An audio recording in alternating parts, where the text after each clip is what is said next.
On dirait que ici, je pense que les autorités, je ne sais pas quel est le problème. Parce que comme vous l'avez dit, les chantiers sont là. Souvent, donc, il y a des chantiers dans un le quai de pêche, le centre de formation, l'ENO qui est là, qui fait presque 3 ans. 3 ans, le bâtiment a du mal à pousser, qui constitue un danger, un risque pour la population. Donc c'est le constat. Nous avons approché les autorités pour dénoncer cela, mais on voit que toujours c'est la même chose.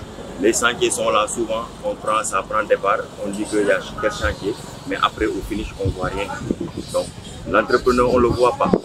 Des fois si on va là-bas, on lui demande un cahier de charge. Il y a des chantiers même qui ont démarré sans cahier de charge. On a été à la préfecture tout récemment pour rencontrer le préfet par rapport à ça, donc le conseil communal de la jeunesse. Donc le préfet même a reconnu cela. Donc en commençant même par la maison de la jeunesse qui a été réceptionnée temporairement, pas définitivement, parce que également c'était la même chose. Ça a tardé.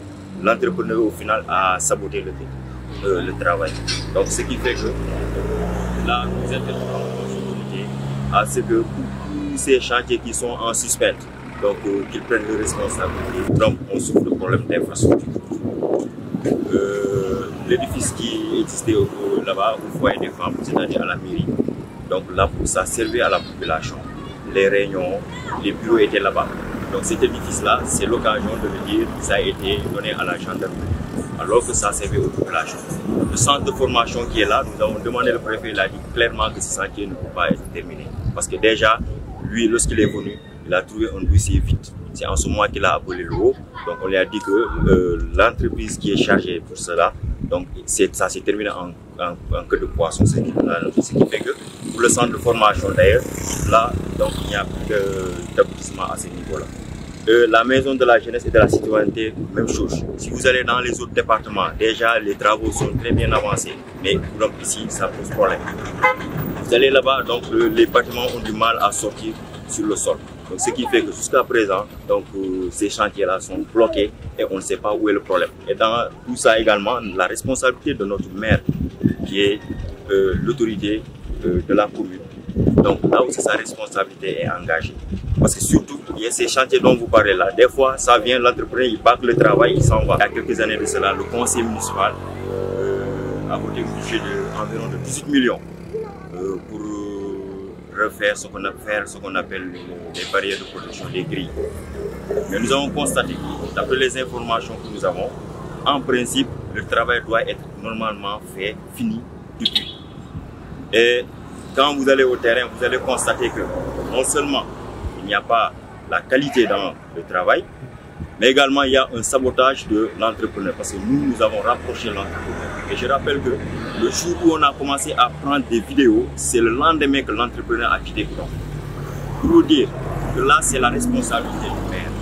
Donc les Goudompois, on a donné 18 millions pour le terrain municipal. Non seulement le travail n'a pas été très bien fait, on a été chez le préfet. Même le préfet, il s'est rendu là-bas. Il a constaté que c'est un travail très mal fait. Très mal fait. Et si vous évaluez le niveau d'exécution des travaux, je vous dis, hein, en toute franchise, le niveau d'exécution des travaux, ça n'a même pas dépassé les 6 millions.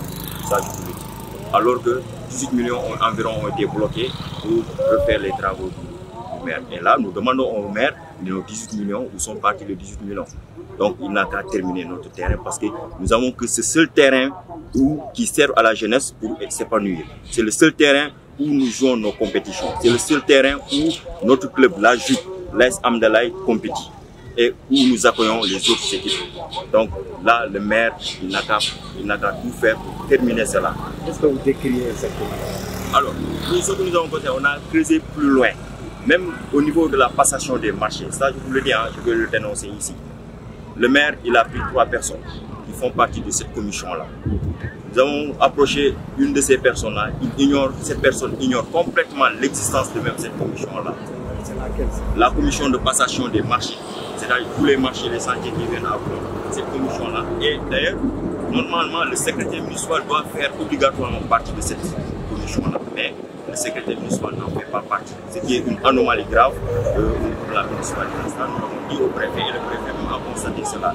Donc, mais pour revenir pour notre terrain municipal, donc le maire n'a qu'à tout faire pour régler ces questions de barrière-là. Parce que je l'ai écouté une fois, lorsqu'il remettait les subventions aux ASC parlant de tribune. Avant de construire une tribune, mais il faut nous faire un travail par rapport à ces grilles-là. Nous lui avons donné 18 millions. Mais n'a qu'à nous faire ces travaux-là correctement.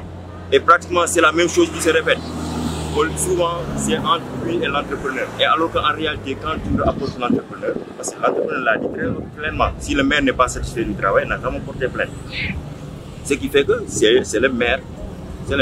Et alors qu'il a réceptionné cela depuis, donc ce qui suppose que les travaux doivent être terminés il y a presque 1 an ou 2 ans de ça. Mais à l'heure là, si vous rendez au terrain, les grilles, c'est pratiquement l'autre côté n'est pas déjà fait. Non seulement on utilise des fers qui ne sont pas adaptés, et ce qui fait que le travail est saboté. C'est le même phénomène qui se répète depuis l'école 3, depuis là où ce qu'on appelle les chapeaux pompiers, comment dirais-je, à l'hôpital avec, comment dirais-je, la radio pour le plombage de là-bas. Toujours c'est ça, le maire, l'entrepreneur, alors que les grands poids nous donnent les moyens pour quand même faire ce que nous avons.